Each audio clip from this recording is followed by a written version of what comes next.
আপনাদের যদি কোনো প্রশ্ন থাকে আপনারা একটা কাগজে লিখে এখানে দিবেন, আপনাদের পক্ষ হয়ে আমরা কথা বলবো।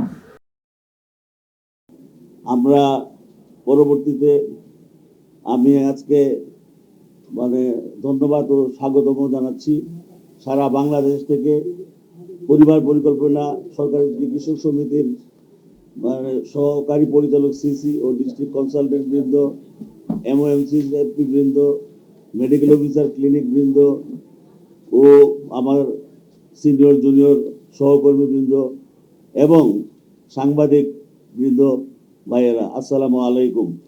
আমি এখন পরিবার পরিকল্পনা অধিদপ্তর এবং পরিবার পরিকল্পনা সরকারি চিকিৎসক সমিতি আমাদের সূচনা লগ্ন থেকে আজকে পর্যন্ত যত কার্যক্রম সবগুলো আমি তুলে ধরছি।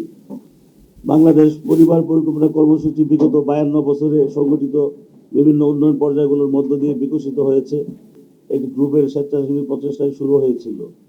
অর্থনৈতিক উন্নয়নের কৌশল হিসাবে জনসংখ্যা বৃদ্ধি নিয়ন্ত্রণের লক্ষ্যে 1965-95 সালের মধ্যে শ্রেণীবদ্ধ পরিবার পরিকল্পনা কর্মসূচির উদ্ভব হয়েছিল।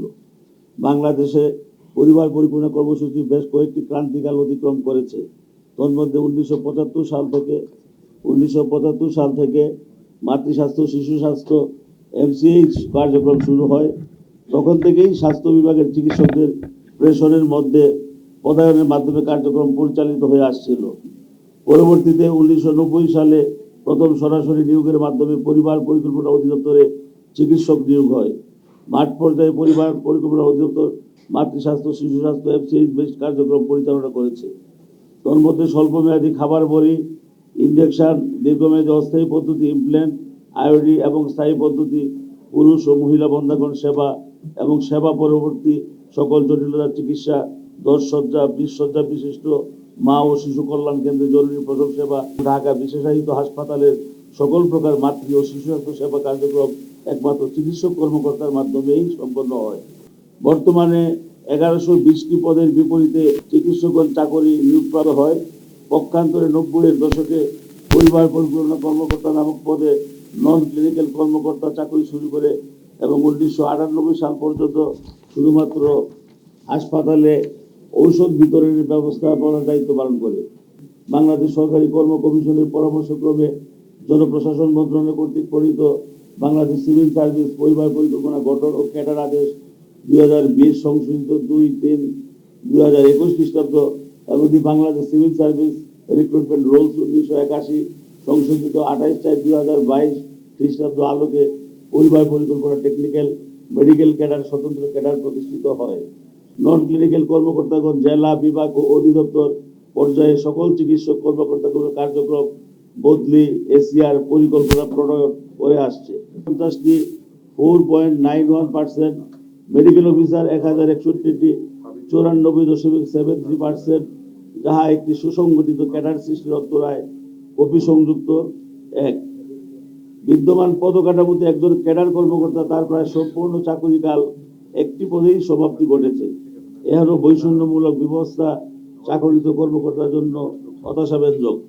মাঠ পর্যায়ের চিকিৎসকগণ সকল কার্যক্রম পরিচালনা করছে, কিন্তু কোনো পদোন্নতি হয় না, অর্থাৎ প্রায় সকল চিকিৎসকগণই তার প্রথম নিয়োগকৃত পদে চাকরি শুরু করে এবং একই পদে চাকরি থেকে অবসরে যায়, যাহা চরম হতাশাজনক। পক্ষান্তরে পরিবার পরিকল্পনা কর্মকর্তাগণ অধিদপ্তর বিভাগীয় জেলা পর্যায়ে সকল পদগুলো মুক্ত করে পদ সোপান তৈরি এবং প্রমোশনের ব্যবস্থা করেছে। বিদ্যমান 2 ক্যাডারের পদ সোপানের তুলনামূলক চিত্র নিম্নরূপ। হয়তো আজকে আমাদের মহাপরিচালক মহোদয় হয়তো আমাদের যারা সিনিয়র আছে তাদেরকে নিয়ে বলবেন, বসলে তখন আমরা আমাদের দাবি দাওয়াগুলো ওনাকে আবার ব্যাখ্যা করবো, কারণ উনি সম্পূর্ণ নতুন এখানে।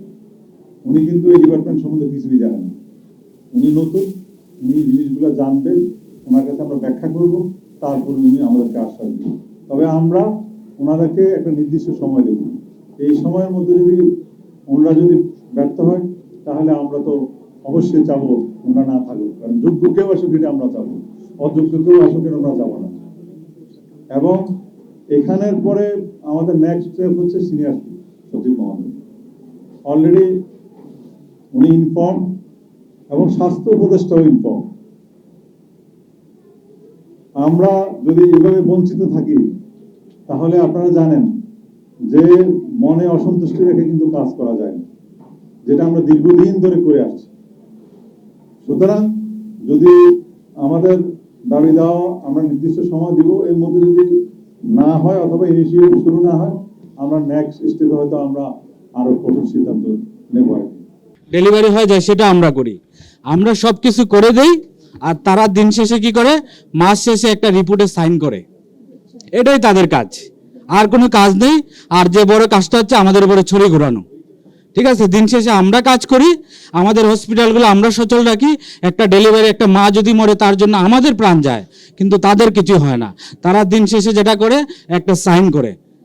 এটাই তাদের কাজ। আমি আপনাদের কাছে বিনীত আহ্বান জানাবো, আপনারা ওনাদেরকে জিজ্ঞেস করেন যে আপনার কাজ কি, আসলে আপনার কাজ কি। ঠিক আছে, একটা টেকনিক্যাল ডিপার্টমেন্টে আপনার কাজ কি? আপনার কাজ হচ্ছে শুধু সাইন দেওয়া, আর আপনারা ডাক্তারদের উপরে ছড়ি ঘোরাচ্ছেন। এটাই আমি আপনাকে বেসিক পার্থক্যটুকু বলবো। এখানে যতগুলো চিকিৎসক দেখছেন, তারা আমি মনে করি যে প্রত্যেকে তাদের বেতনটাকে হালাল করে নেয় এবং প্রত্যেকে কাজ করে এখানে করে নেয়। কিন্তু আমরা অনেক দিন ধরে এই বৈষম্যের শিকার হচ্ছি। আমরা আর এটা আর মেনে নিব না, এবং আমরা প্রয়োজনে আমরা কমপ্লিট শাটডাউনে যাব।